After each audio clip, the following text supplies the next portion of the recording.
Va ora in onda Giallo Radio Club, racconti noir dal passato e dal presente, scritto e condotto da Laura Marinaro.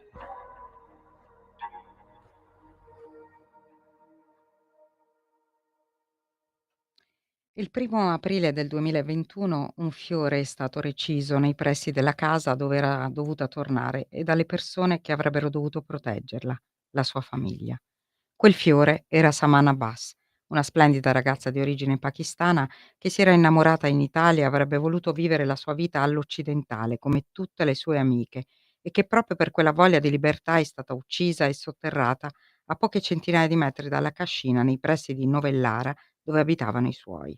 A lei, a tutte le donne che vogliono essere libere di vivere come sognano, il collega Gianmarco Menga ha dedicato un libro, Il delitto di Saman Abbas, il coraggio di essere libere, editore Newton Compton.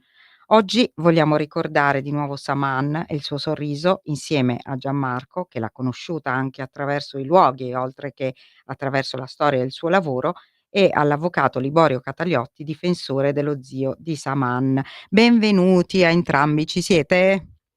Ci sono, buongiorno a lei e ai suoi Buongiorno, ascoltatori. buongiorno. Gianmarco, ci sta raggiungendo perché ha problemi di linea.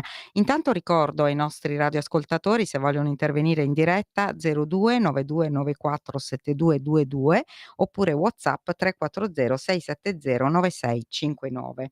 Allora, avvocato, facciamo un brevissimo riassunto, proprio siamo alla, motivazione dell'appello, diciamo, in questo periodo, come Sì, notizia. La sentenza del processo d'appello, conclusosi il 18 aprile 2025, ha confermato l'ergastolo per i genitori di Saman, ha condannato lo zio, appunto il suo assistito, a 22 anni di carcere, comminato l'ergastolo ai cugini, non pronuncio il nome perché sono complicatissimi, precedentemente assolti. Una sì, decisione della Corte d'Assise di Reggio Emilia, e d'Appello di Reggio Emilia, che ha reso definitivi, gli ergastoli appunto per i genitori e i cugini, ha sancito la colpevolezza dei genitori, seppur con una pena che inizialmente prevedeva 14 anni per lo zio con il rito abbreviato, ma poi fu aumentata in appello. Adesso vedremo perché e cosa, insomma, che, ripercussioni potrebbe avere. Ehm, la motivazione dice che l'omicidio è stato premeditato dal clan familiare che non sopportava il desiderio di autonomia della ragazza. La determinazione omicidia, si legge appunto, è assunta dal clan con fredda lucidità e programmata per un congruo lasso di tempo, ritenendosi insopportabile il fatto che lei avesse deciso non solo di scegliere di vivere liberamente la sua vita, ma anche in dissonia con i valori etici e il credo religioso della famiglia. Parliamo quindi di varie personalità, la mamma, il papà, che secondo i giudici non hanno armato le proprie mani, però hanno sicuramente concorso nell'organizzazione. Lo zio che ha aiutato poi però a trovare il cadavere, quindi ha collaborato, e i cugini esecutori materiali. Il fratello minore poi si è costituito parte civile, viene ritenuto una figura, insomma, di un giovane ragazzo, che diciamo non sente come il suo quel microcosmo, diciamo, in un certo senso, estraneo al concerto criminoso, dice la motivazione. Ecco, avvocato, intanto sì. una domanda proprio netta: giustizia è stata fatta o no? E cosa mancherebbe secondo lei? Allora, c'è un dato processuale che sicuramente manca ed è la sentenza di terzo grado, cioè la sentenza della Certo, Suprema Corte di Cassazione, certo. perché a causa del ritardo, tecnicamente si chiama proroga, del termine per il deposito della motivazione della sentenza di appello, allora in ragione di ciò è ancora pendente il termine per proporre ricorso per Cassazione, E che io finora nell'interesse di Danis Asnain, cioè sì, il il cosiddetto suo. zio Sì, Danis come lo chiamano i media, sì. certamente proporrò. Ah, Quindi perfetto. giustizia non possiamo dire sia stata ancora fatta, Mh-mh. banalmente perché manca un grado di giudizio. Certo. Poi le dico Mh. una cosa che ovviamente non la stupirà, essendo lei un'addetta ai lavori, dell'informazione in questa materia. Ovviamente io non parlerò della posizione degli altri imputati, Ovvio. non so nemmanco se presentino come altamente probabile, perché diversamente dal mio cliente hanno tutti preso Eh sì. la pena massima sì. Non so se presentare ricorso per Cassazione, è altamente probabile che lo facciano, non posso ovviamente parlare in nome per conto loro o dei loro assistiti. Certo. Parlo per Asnain Danish, del quale ha detto bene lei, io ho assunto la difesa il giorno in cui ha fatto ritrovare il cadavere, il giorno stesso in cui ha fatto ritrovare il cadavere, e le posso confessare che non avrei assunto la difesa di quest'uomo se non avesse dato un fattivo contributo alle indagini, anzi, dice la sentenza, sia quella di primo grado che quella di appello, un decisivo contributo al processo, perché senza di lui probabilmente il processo avrebbe avuto un'altra sorte, qualunque cosa egli abbia fatto. Quel contributo gli è valso l'esclusione ad oggi Sì, della pena dall'ergastolo. dell'ergastolo. Sì. Ci ha intanto raggiunto anche Gianmarco, so che insomma vi conoscete bene. Sì, ho avuto modo di Se volete apprezzarne la salutarvi in professionalità. diretta, prego. Buon pomeriggio Laura e buon pomeriggio. Buongiorno Gianmarco, stavo dicendo che ho avuto modo di apprezzare la professionalità Sì, del sicuramente. giornalista Gianmarco Menga, noto alle cronache, non c'è bisogno che lo elogi io. Senta, torniamo un Avvocato attimo. troppo buono, ma Laura, come avrai capito, tra l'altro, insomma, in una storia dove soprattutto si è persa una ragazza che oggi avrebbe avuto 22 anni, in una storia anche processuale molto complessa, Sì. è singolare, credo che comunque, ma anche giusto allo stesso tempo, dopo aver letto le motivazioni d'appello, che l'esecutore materiale per la giustizia sia l'unico a non aver preso l'ergastolo, perché evidentemente ha avuto almeno quest'ultimo atto di pietà, magari ovviamente chiedendo qualcosa in cambio, come possiamo immaginare, almeno per far ritrovare il corpo di questa povera ragazza dopo 18 mesi.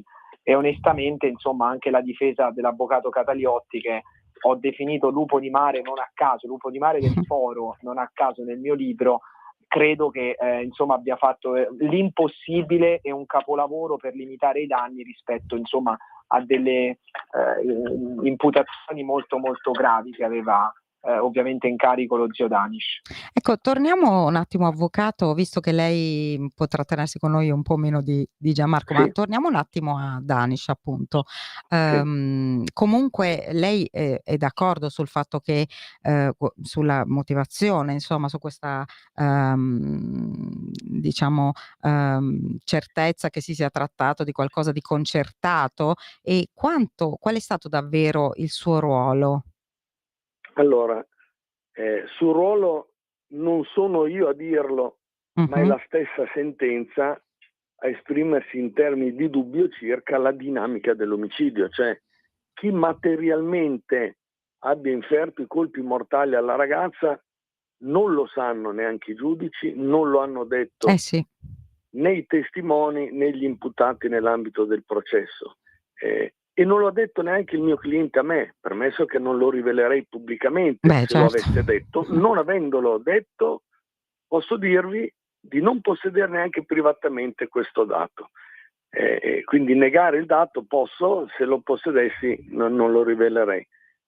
Tutto ciò premesso, Sì. lei mi chiede, è convinto vi fosse una premeditazione? Ecco. Il confine è molto, ma molto sottile, e per il mio cliente vale, insieme a un tema tecnico sul quale non sto a tediarla, vale quella differenza fra la sentenza di primo grado e quella di appello, 14 anni in un grado, 22 nell'altro. Perché? Ce lo spiega. Io credo che la gente voglia sapere questo, ecco, voglia capire. Allora, la premeditazione è la predisposizione di un piano avente ad oggetto la realizzazione del reato, un piano vero e proprio, un piano ordito, organizzato, con una tempistica, con una dotazione strumentale, con una ripartizione di ruoli, se più siano gli autori che hanno programmato l'omicidio o comunque il reato. Questa è la premeditazione. Certo. Altro è il movente. Allora, sul movente, che è culturale, alla fin fine tutti inquirenti, pubblico ministero, corte d'assise in primo grado, corte d'assise d'appello, mi sembra di poter dire che siano d'accordo.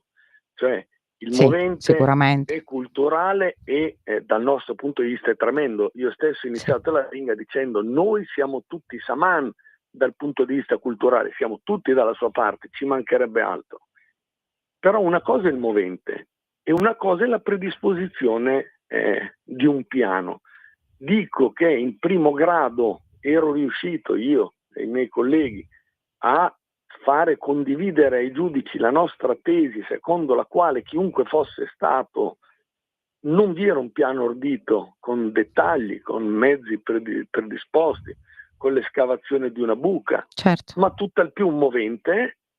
I giudici avevano ritenuto come noi che non vi fosse stata premeditazione, in appello hanno ritenuto diversamente. Attenzione però, il dottor Menga conosce bene la motivazione di entrambe le pronunce.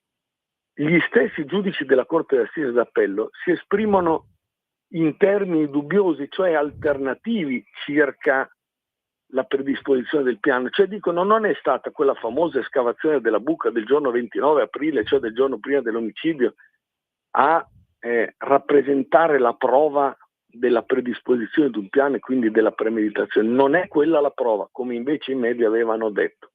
La prova si inferisce da altri dati, una telefonata avvenuta il giorno telefonate, dopo, contatti, contatti, parole, interlocuzioni telefoniche anche dei mesi successivi, l'acquisto del biglietto certo, con cui poi si allontaneranno dal territorio nazionale il papà e la mamma della povera ragazza. certo, vogliamo ricordare questo che è stato insomma eclatante. Sì, la mattina dopo direi. alle 9:30 erano già in macchina per andare in aeroporto a Malpensa. Allora, da questi dati viene evinta, intuita la predisposizione di un vero e proprio programma delittuoso. Io non credo invece che ci fosse, ma questo sarà tema, lei mi ha chiesto se contesterò in Cassazione, questo dato è un dato processuale, non si offenda nessuno, tantomeno i suoi ascoltatori. Io credo che sia stato un dato letto a sproposito da parte dei pur stimati, perché io li stimo onestamente, i giudici della Corte d'Assise d'Appello, i togati ovviamente che conosco bene professionalmente, credo invece che avessero visto giusto i giudici di primo grado. Questa è la mia intima convinzione. L'arbitro di questa sgradevole, anche drammatica partita sarà la Corte di Cassazione. È una questione puramente tecnica. Sì, lo so, perché poi la Corte di Cassazione, i nostri ascoltatori forse hanno iniziato ad imparare questi termini in 3 anni che insomma facciamo questa trasmissione, non entra nel merito delle vicende, ma nella procedura, nelle diciamo nelle more della legge, ecco. E a questo punto però le voglio fare una domanda meno tecnica, ecco. Come sta, cioè innanzitutto lei che sensazione ha avuto la prima volta appunto che ha parlato con Danish e come sta oggi? Allora, lo stato di salute non lo rappresento, o di umore, perché lo feci sbagliando una volta tanti anni fa, 20 anni fa, quando venne arrestata Vanna Marchi, mia cliente storica, e venni richiamato dalla direttrice dell'allora casa circondariale dove era stata ristretta, giustamente richiamato, perché l'umore e i sentimenti o la salute di un detenuto non vanno rappresentati.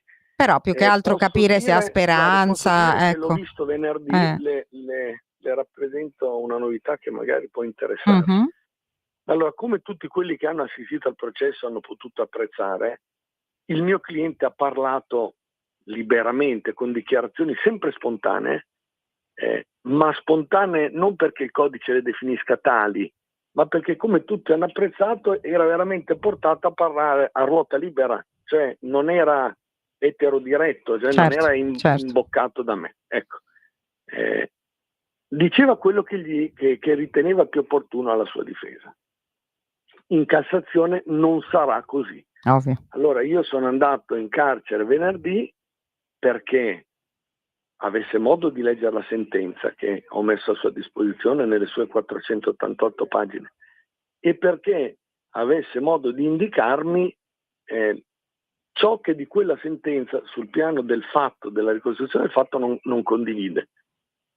Ne farò tesoro e sarà il primo grado di giudizio in cui sarò io l'attore protagonista della sua difesa, perché dicevo, come Menga ha potuto apprezzare, ma era palpabile, nei primi 2 gradi di giudizio parte l'ha fatta la difesa tecnica, cioè io, ma altra parte nel bene, e lo sottolineo E nel male, anche sì. nel male, Sì. nella sua ingenuità, l'ha Certo. fatto, ma non perché lo ritenga colpevole, ma perché non lo ritenga un addetto ai lavori, l'ha fatta il cliente. Terzo grado di giudizio non sarà così. Quindi io l'ho visto venerdì, mi ha confermato il mandato, gli ho spiegato i limiti dei poteri della Corte di Cassazione, che sono quelli che lei Sì. giustamente ha indicato. La Corte di Cassazione può entrare nel merito solo nel caso di travisamento della prova o travisamento del fatto, cioè se Sì, certo. il tribunale o la Corte d'Assise o la Corte d'Assise d'Appello, come nel nostro caso, abbia proprio malinterpretato distorcendola una prova, cioè un bollettino meteorologico, se questo dice che pioveva, suppongasi che una sentenza dicesse no, quel giorno C'era c'era il il sole, sole. bene, questo Certo. sarebbe travisamento della Sì. prova. E di elementi in questo senso nel nostro processo, anche proprio legati alla meteorologia, ce ne sono Sì. effettivamente. Sì. Quindi sì, più di altre volte credo che un minimo del merito si parlerà. Poi Molto il grosso sono interessante. questioni tecniche. Sì, Molto, molto perché, interessante questo. sa, rappresento una questione in punto di fatto. La Procura Generale della Corte di Appello, per esempio, in requisitorio ha sostenuto che il giorno 29 aprile, quando venne scavata la buca che si pensava e si riteneva da parte degli accusatori, degli inquirenti, dei procuratori, fosse la buca in cui già i tre protagonisti avrebbero riposto il corpo della povera vittima una volta uccisa. Allora, dal punto di vista meteorologico, si è affermato da parte della Procura della Repubblica che quel giorno non ci fosse una pioggia consistente, mentre noi sostenevamo di sì, e anzi che le 3 ore di quella sera del 29 aprile fossero state dedicate a chiudere le serre proprio in ragione della pioggia battente e del vento. Allora, questo è un aspetto su cui noi siamo forti di un bollettino meteorologico, la Procura è forte di alcune immagini e altri elementi probatori. Su questo credo che ci sarà Ve la giocherete. questione di interpretazione, è un mero esempio, Sì. interpretazione del fatto, quindi non tutto sarà solo su interpretazione di leggi o procedura, ma ci sarà anche spazio, penso, non solo da parte mia in questo caso, Sì. per entrare sia pur attraverso questa porta o forse attraverso questa finestra, di entrare in un esame di alcune circostanze di fatto. Ecco, è veramente è un processo importante questo, ma è stato un caso importante, tanto più per Gianmarco che, diciamo ha fatto propria questa storia, anche perché diciamo che la sua vita poi è stata attraversata da una vicenda, simile. Com'è nato, il tuo interesse per questa vicenda? Al punto che poi ne hai scritto un libro, Gianmarco.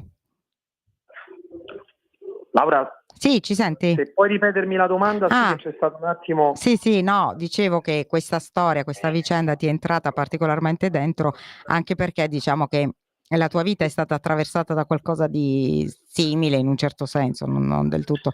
Allora, sì, diciamo che insomma da giornalista di quarto grado specializzata, un programma che come sai tratta tanti casi di cronaca nera, storie di vita drammatica, ne ho affrontate già parecchie. Questa storia però sin dall'inizio, come spiego anche nel libro, ha avuto un sapore, un qualcosa di particolare, perché da quando arrivai dai primi giorni di maggio del 2021 in questa cascina agricola di Novellara, cercando di conoscere anche io per la prima volta la storia di questa giovane ragazza che si chiamava appunto Saman, all'epoca non si sapeva molto su di lei, io notai che c'erano comunque degli elementi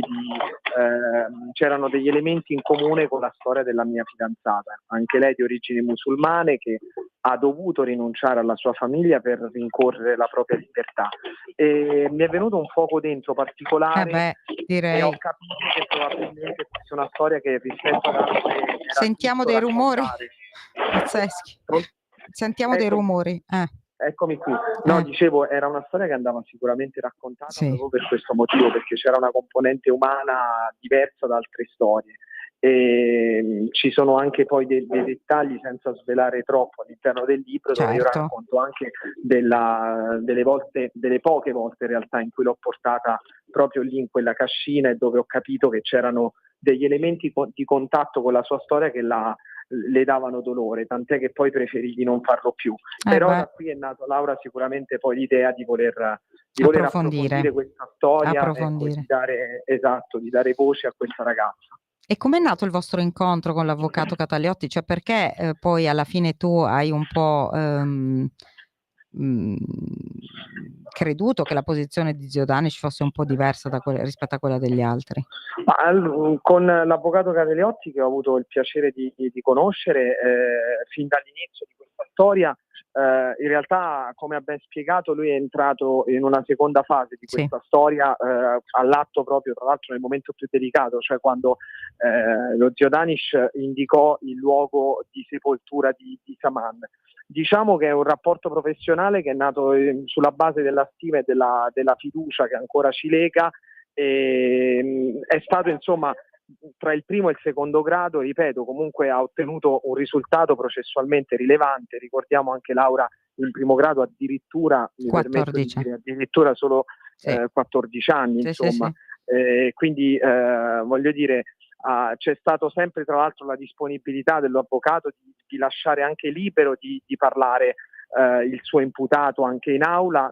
Va riconosciuto anche questo, perché in una storia che io ritengo clanica, dove comunque a farla da padrone c'era un patto d'onore, ci sono, ricordiamo anche dei personaggi di questa storia che ad oggi non hanno mai parlato pubblicamente o nelle aule di tribunale. Mi riferisco ai due cugini sostanzialmente, e non ha pagato il silenzio, come ha dimostrato anche la sentenza di appello. Ecco, quindi questo è interessante, questo è anche il resoconto comunque dell'incontro che ho avuto con l'avvocato Cataliotti. Ecco, avvocato, prima di salutarci vuole aggiungere qualcosa? Sì, volentieri. Sì, prego. Sa perché sono intervenuto? Io ci tengo a dirglielo. Sì. Così come ci tengo a dire che ho organizzato un evento pubblico perché il dottor Menga parli del suo libro. Sì. Quindi non solo mediaticamente, ma anche in un'assemblea pubblica. Perché credo che l'opinione pubblica debba capire che un avvocato non difende il fatto, cioè non è che sposi il fatto come fosse un giallo, negando l'evidenza e rendendosi a posteriori complice del suo cliente. Ahia, Il nostro che bella sistema affermazione in giuridico questi vuole giorni. garantire agli imputati una difesa tecnica, sempre e comunque, qualunque sia l'accusa che viene loro rivolta, che siano colpevoli o che siano innocenti. Un avvocato può essere dalla parte di Saman, come sono io, rifiutare quegli impulsi di natura culturale che pare abbiano indotto l'omicidio, stando alle sentenze, e ciò nonostante difendere quello che viene ritenuto l'assassino. Questo credo non sia contraddittorio e credo non debba mandare in odio, come purtroppo spesso accade, la categoria degli avvocati, assimilandola a quella degli imputati. E questa Tutto è qua, una quindi, lezione io sono qua legge. per spiegare il mio ruolo e per spiegare che ho gli stessi sentimenti che hanno i cittadini, sia quando difendo una parte civile, sia quando difendo un imputato accusato di un reato anche efferato. Tutto qua. Questo è molto bello. E quindi io la ringrazio per avermi dato questa occasione. No, grazie, anche perché spiegare queste cose, magari ai non addetti ai lavori è molto importante, perché tante volte la gente comune così dice: vabbè, ma quello lì", cioè quasi identifica, no, l'assassino con l'avvocato, ma non c'entra niente. Sì, Innanzitutto tutti hanno diritto alla difesa in questo paese, siamo in un paese civile, speriamo, finora.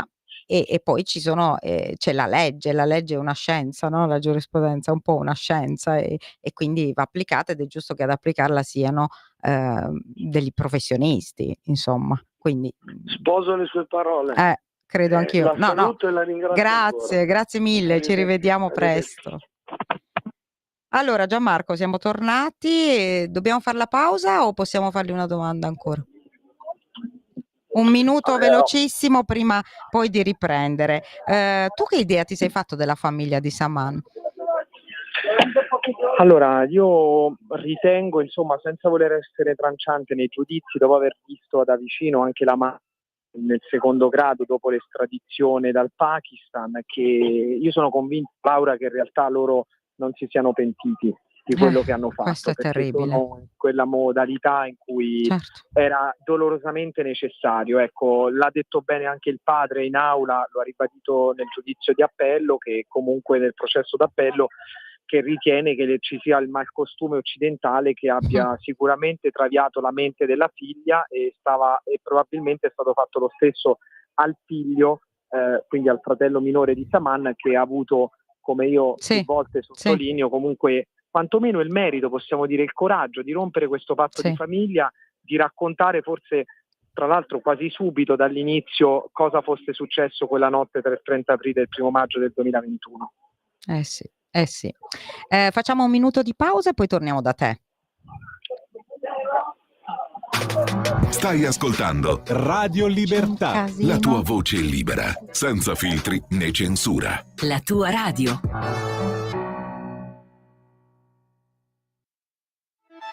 Stai ascoltando Radio Libertà, la tua voce libera, senza filtri né censure, la tua radio. Coming Soon Radio, quotidiano di informazione cinematografica. Coming Soon Radio, quotidiano di informazione cinematografica. Sono Bob Ferguson, ero nel French 75. Leonardo DiCaprio. Hanno preso Will, la mia unica figlia, e ora danno la caccia a noi. Sean Penn, Benicio del Toro, Teyana Taylor, Chase Infinity. Immagino che siamo al capolinea, eh? Non tu! Da Paul Thomas Anderson. Una battaglia dopo l'altra, dal 25 settembre al cinema. Officine Ubu presenta. Hanno sparato a Nur! Dal 1948 a oggi. Non si fermeranno finché non avranno preso tutta la Palestina. Un racconto potente e intimo sulla memoria e sull'identità di un popolo. Resistere è anche interrompere la violenza. Tutto quello che resta di te, dal 18 settembre al cinema. Sono qui per i lavori socialmente utili. Serve qualcosa? No, serve che vai fuori dei maroni, dai. Max Angioni e Diego Abatantuono. Io c'ho la calamita per sti vecchi pazzi. Dovrebbero fare Ballando con le stampelle. Esprimi un desiderio. Dal 25 settembre al cinema. Volete venire a Cat Francisco con noi? Tenetevi forte! Le cinture, gatti gabbi, si va? Per un'avventura gattastica! È ora di diventare piccola! Il fenomeno TV arriva al cinema! Abbiamo il glitter ovunque! Ovunque? La casa delle bambole di Gabby, il film! Dal 25 settembre al cinema! Potrei gareggiare nel Gran Premio e vincere, se non fossi bloccata qui. Benvenuti al Gran Premio d'Europa! Non posso guidare così! Guiderò al posto di Ed domani. E ora il mio sabotaggio! Noi salveremo il Gran Premio! Grand Prix! Sui motori! Dall'11 settembre si va al cinema! Avete ascoltato Coming Soon Radio, quotidiano di informazione cinematografica.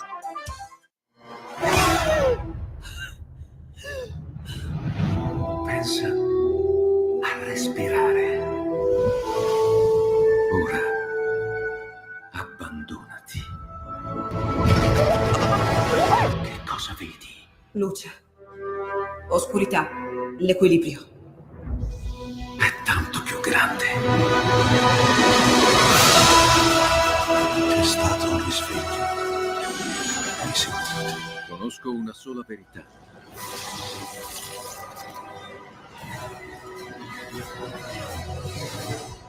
Movie Time ti fa entrare nel vivo del cinema, ti fa sentire come se fossi tu il protagonista del grande schermo.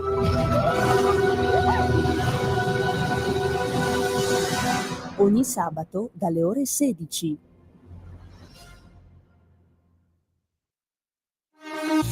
Porta con te ovunque Radio Libertà. Scarica la app per smartphone o tablet dal tuo store o dal sito radiolibertà.net. Cosa aspetti?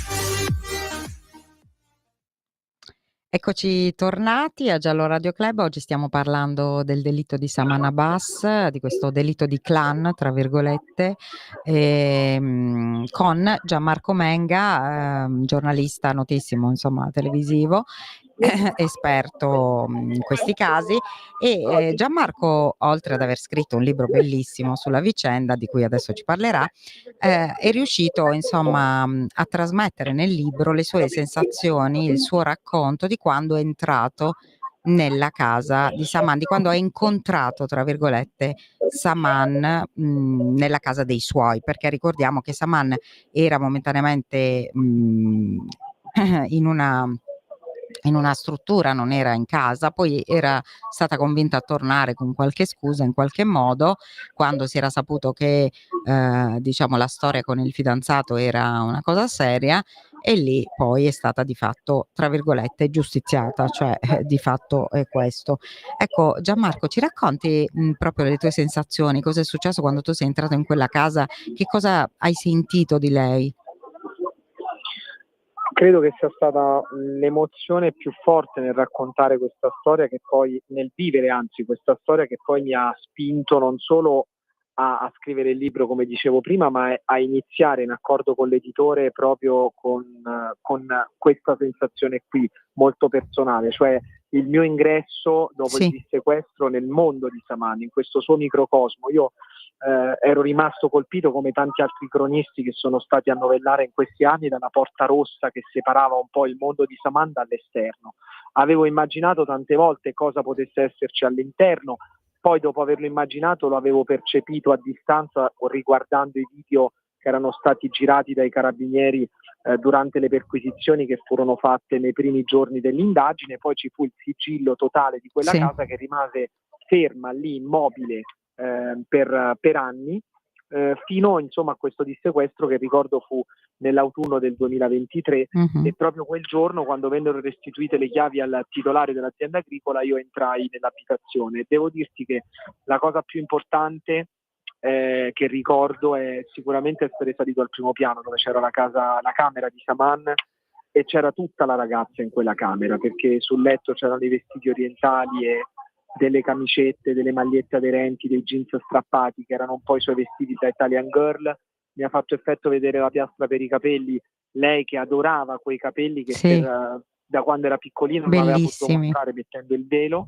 E poi c'erano le scarpe da donna, simbolo di femminilità, che lei adorava mettere, sognava di mettere tante volte e che non aveva potuto farlo. E il quiz per la patente, un'altra cosa che io descrivo, perché c'era questo libro aperto tra l'altro accanto al Corano, quindi anche qui c'era questa dicotomia tra il prima e il dopo, tra il passato, il presente e il futuro. Lei che sognava di prendere la patente ed essere autonoma, aveva da poco compiuto 18 anni, e anche questa è un'altra cosa che mi è rimasta impressa. Sì, la patente è proprio il simbolo proprio della libertà più grande che una persona possa avere. Esatto. Sì. Ma soprattutto, ecco, pensando ad un contesto nel quale per lei non era possibile neanche fare una passeggiata in autonomia fuori la cascina, poteva farlo solo in orari serali, sempre accompagnata dalla madre, lontano dagli occhi degli uomini. E quindi pensare che invece da quel contesto lì lei potesse addirittura arrivare a comprare una macchina, a prendere la patente e a spostarsi in totale libertà, mi ha fatto veramente molto effetto. Immagino. Ma senti, invece il suo fidanzato tu l'hai conosciuto? Noi lo abbiamo anche aiutato, l'abbiamo aiutato diciamo mediaticamente, esponendo anche le sue necessità rispetto soprattutto alla famiglia di origine, secondo il quale insomma era in pericolo in Pakistan.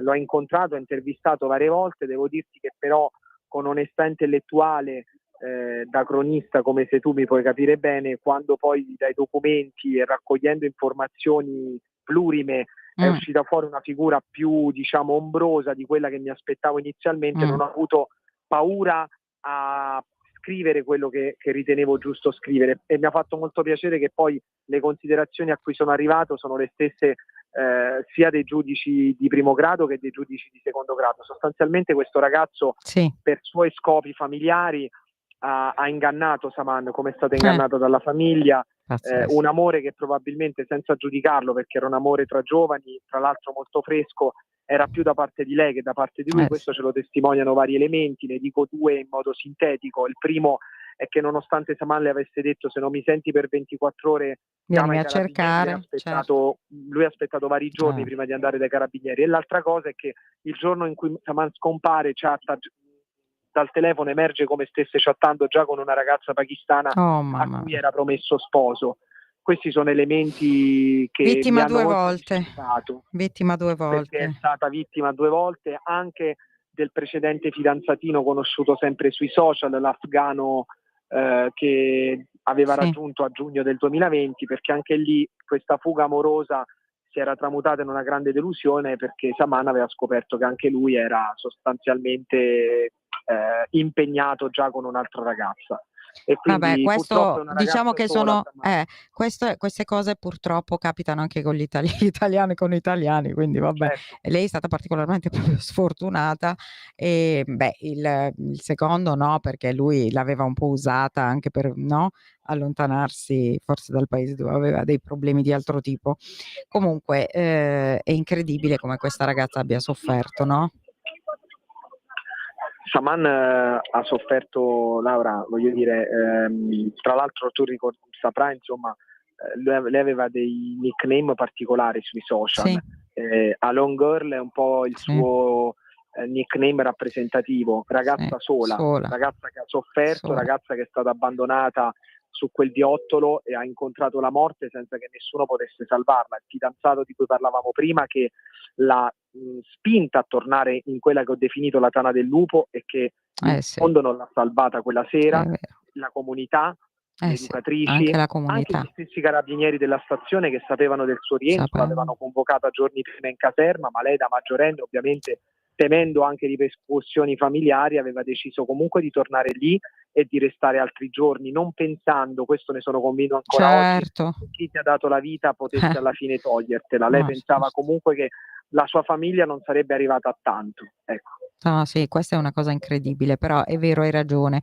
Dobbiamo parlare anche di una responsabilità di altri. Queste responsabilità ovviamente cadranno nel vuoto perché nessuno ci ha pensato a Saman è morta, non aveva amiche, non aveva nessuno che la difendeva e quindi nessuno si arrabbierà con quegli altri responsabili di tutto quello che è successo, no? E questa è una cosa che fa ancora più male. Sì, questo senso di impunità lo confermo, nel senso che comunque senza l'intervento del nucleo investigativo di Reggio Emilia questa ragazza sarebbe rimasta un fantasma, perché il patto familiare era di dire è scappata come è successo in passato, tra l'altro con un'operazione e un'azione omicidiaria lontano dalle telecamere, quindi senza che qualcuno potesse accorgersi del fatto. E se non ci fosse stato l'intervento del nucleo investigativo, Saman, il racconto sarebbe stato: è fuggita come in passato, è tornata in Pakistan, si è sposata col promesso sposo, il cugino da parte di madre, e nessuno avrebbe cercato la verità. Per fortuna non è andata così, altrimenti purtroppo questa ragazza forse ancora oggi sarebbe sotto 2 metri di terra in quel casolare vicino alla Cascina. Tra l'altro è sconvolgente sempre come al solito che sono sempre vicino a casa e se non c'è qualcuno che dice... Io ti dico questo, Laura, lo dico anche perché comunque avendo accanto una ragazza di origini musulmane penso di sapere di cosa parlo. È chiaro che in certi contesti culturali dove la religione si mischia alla cultura, l'onore e il rispetto viene prima di tutto, vengono prima di tutto, e soprattutto l'apparenza. Salvare l'apparenza è la cosa più importante, apparire sempre perfetti come uomini, perfetti come donne, perfetti come religiosi. La Cascina, anzi il casolare dove è stata sepolta Saman, è emblematico di un fatto: che la religione non c'entra nulla in questa storia. Lì in quel casolare gli uomini della famiglia consumavano alcolici. Saman è stata uccisa nel mese del Ramadan, che è il mese sacro per che i dovrebbe musulmani, essere, infatti. Figuriamoci insomma poter compiere un omicidio. Quindi in realtà la religione serve solo per autogiustificare delle azioni che non hanno giustificazioni. Lo dico perché nelle intercettazioni successive all'omicidio il padre di Saman dice al figlio minore: ricordati che è una guerra tra cristiani e islamici questa qui, proprio per inculcare questo tema religioso diciamo nella testa del figlio, che invece, ripeto, per fortuna non c'è stato lui. è riuscito insomma a far saltare il patto d'onore e credo a riabilitarsi dopo aver, va ricordato, certamente tradito il patto di fiducia con la sorella, facendo parte comunque di questo complesso meccanismo clanico dove bisognava in qualche maniera portare Saman alla discussione finale per poi portarla alla morte, perché ricordiamoci che è lui a registrare le chat con il fidanzato Saqib nei giorni antecedenti all'omicidio proprio su incarico dei genitori, quindi tradendo questo patto di complicità che invece da ragazzini c'era sempre stato tra Saman e suo fratello. Sì, probabilmente anche la paura, no? Cioè lui aveva paura Sì, io dico sempre che anche di finire male lui. Certo, mettiamoci al suo posto, uomo di famiglia, cioè una figura maschile che è sempre preeminente, a soli 16 anni contro un intero clan, magari anche con l'idea che era stata inculcata nella sua testa che fosse giusto operare in questo modo per riportare sulla retta via la sorella oppure punirla per ciò che aveva commesso, credo che al suo posto difficilmente avremmo potuto fare diversamente. Per questo io ho deciso di riabilitarlo nel mio libro, tra l'altro come scelta mia stilistica ho evitato di scrivere il suo nome nonostante sia stato reso pubblico a livello mediatico e ovviamente anche nelle nei documenti sentenze, ovvio. Però più che altro per l'età che aveva, più che per l'età che comunque ha oggi, ha una vita davanti, di tutelarlo.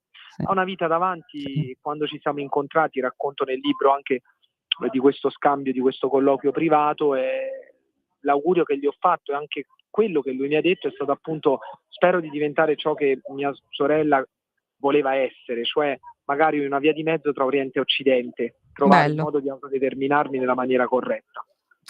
Sì, perché l'integrazione è così difficile tante volte anche perché ci sono delle resistenze culturali troppo forti in certi popoli. Senti, tu ti stai impegnando tantissimo, adesso so che ci tieni molto a raccontarci questo tuo progetto attraverso il libro nelle scuole. Raccontaci un po'.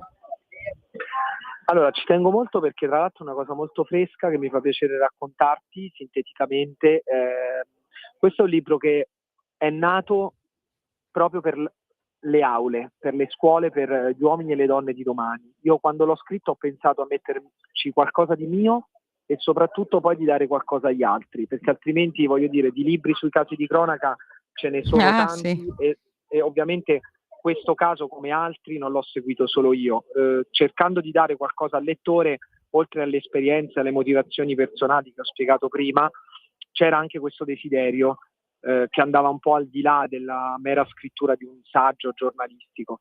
Sono felicissimo che lunedì sia partito questo progetto che inizierà dalla mia regione di origine, la regione Abruzzo, che appunto porterà la storia di Saman nelle scuole per sensibilizzare sul tema dei femminicidi, sul tema dell'integrazione, appunto le donne e gli uomini di domani. Sì, perché ce ne sono poi tanti, io lo so perché insegno anche, quindi ce ne sono tantissimi in tutte le regioni, quindi voglio dire, la storia di Saman purtroppo è replicabile un po' ovunque. E allora è importante parlare alle scuole medie, parlarne nelle scuole superiori. Inizierò dall'Abruzzo, ma ti invito anch'io, poi ti chiamerò, ti inviterò anch'io. Guarda, sicuramente è un progetto che è già in animo di estendere in tutte le regioni, anche perché abbiamo, e sono felicissimo di questo, ottenuto il patrocinio del Comando Generale dei Carabinieri, quindi ogni volta ci sarà anche un esponente delle forze dell'ordine che sensibilizzerà anche sul tema della prevenzione su questi argomenti appunto, e anche il Ministero dell'Istruzione che veicolerà con una circolare insomma questo progetto nei vari uffici scolastici regionali. Lunedì abbiamo lanciato questo progetto e poi insomma dal mese di ottobre, quindi diciamo oltre agli impegni televisivi e lavorativi, mi ritaglierò del tempo importante e prezioso per girare intanto le scuole d'Abruzzo e poi quelle del resto d'Italia per degli incontri dedicati con gli studenti. Quindi Saman, ci tengo a dirti questo, Laura, continuerà a vivere proprio nelle aule dove non è mai potuta stare, o meglio, c'è stata un solo anno, la terza media, poi le è stato impedito di studiare e andare lì nelle scuole superiori dove i genitori le hanno impedito di andare. Cosa voleva fare Saman? Che sogno aveva? Cosa Saman voleva? avrebbe voluto proseguire gli studi o a Guastalla o direttamente a Reggio Emilia, che Mhm. ovviamente è di Sì. zona, diciamo, il posto che dà più opportunità di studio. Sognava di essere medico, quindi Oh, anche qui in modo altruistico incredibile. cercare di dare qualcosa agli altri. I genitori, è bello ricordare nella sua tristezza questo passaggio, le dissero, soprattutto per evitare che potesse incrociare sguardi pericolosi, cioè dei coetanei sull'autobus. Era Maschi. questo il motivo purtroppo per cui alla fine fu sostanzialmente segregata in casa. Le dissero: puoi continuare a studiare, ti compriamo i libri, ma non ti muovi più da casa. E quindi da allora in realtà diciamo accompagnava nelle faccende domestiche la madre, non ha potuto neanche imparare l'italiano con una padronanza linguistica come quella che avrebbe voluto. E questo è un vero peccato. Come dico nel libro, l'unico rimprovero che possiamo farci noi occidentali è che Saman all'epoca aveva 13 anni, c'è l'obbligatorietà scolastica che tu ben Sì, conosci fino sì, ai 16. È un grande peccato che i controlli della polizia locale vero. non furono così tempestivi in quel lasso di tempo per garantire a Saman almeno quei 2 o 3 anni in più quantomeno di frequenza scolastica, che magari io ritengo le avrebbero potuto dare anche degli strumenti di percezione della realtà Mm. per probabilmente fare anche scelte Sì, differenti anche magari stare da ai sola, 18. insomma, o trovare Fare da sola, Sì, esatto, magari provare a eludere i sì. pericoli che poi avrebbe avuto nel suo cammino qualche anno dopo. Sì, sì, io ti dico questa piccola esperienza, ho insegnato tanti anni alle medie e avevo una ragazza, mi ricordo in una delle classi che ho avuto, molto bella, molto attiva, molto, molto occidentale, no? Occidental style, marocchina era. Ho saputo che praticamente quando ha finito la scuola media con me, come ha fatto la terza, è sparita dalla circolazione, la si vede in giro solo con il fidanzato e con il velo, è completamente cambiata, cioè era una ragazza bellissima che vestiva modernissima, metteva le minigonne, cioè normalissima, e invece si è dovuta piegare, per dire, no? Cioè anche lei marocchina addirittura, quindi anche di un paese più vicino a noi, quasi più, no? Occidentale rispetto al Pakistan, eppure ci sono queste realtà, hai ragione, bisogna parlarne perché forse c'è un vulnus che bisogna, un altro vulnus tra i tanti che ci abbiamo, che bisogna insomma colmare, ecco, nelle istituzioni, ma prima di tutto nelle famiglie, no? Ma sì, è una cosa che va fatta, diciamo, secondo me, in maniera composita. Le istituzioni possono fare, ma non bastano. Questo progetto di cui ho Infatti. parlato prima rientra in un progetto più largo che si chiama On the Road, sempre patrocinato dalla Regione Abruzzo, che educa ai sentimenti, ma educa ai sentimenti le famiglie oltre che Bravo. ovviamente le istituzioni, Sì. perché bisogna lavorare su ambo i lati. Sì, assolutamente. Invece per quanto riguarda la tua vita, ti sposi? È presto, però Sei giovane. ci lavoriamo per i prossimi anni. Ci Ecco, lavoreremo per i prossimi anni. se puoi dirmelo, lei, la tua insomma compagna, come ha vissuto tutta questa vicenda e adesso questo progetto, questo... No, è sicuramente contenta. È chiaro che essendoci degli elementi che la rendono ancora dolente questi aspetti, cerco di tenerla lontana, nonostante comunque apprezzi e mi segua ovviamente in tutti questi progetti, nelle presentazioni. La tutelo perché ovviamente la ferita è ancora molto fresca sostanzialmente, anzi sono quelle ferite che non si rimarginano mai, vanno credo gestite. anch'io. Con gli anni credo che si gestiscano sempre meglio, quindi sono contento, è contenta, però ovviamente cerco anche di tutelarlo allo stesso tempo. Giusto. Vi auguro insomma tanta felicità e auguro a lei soprattutto di veramente insomma anche cioè attraverso la sua testimonianza aiutare gli altri, perché poi alla fine questo è la testimonianza di Saman, prima di tutto purtroppo è finita male, ma anche la testimonianza di chi invece riesce ad affrancarsi, no?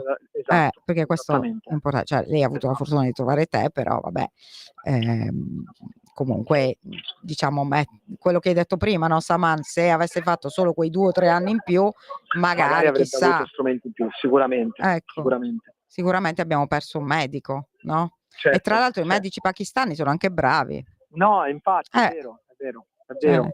Abbiamo perso tutti, però l'importante è farla continuare a vivere e cercare di dare coraggio a chi si può ancora salvare, perché ce ne sono tante di Saman che si possono salvare parlandone e magari dando loro il coraggio che ha avuto Saman fino alla fine.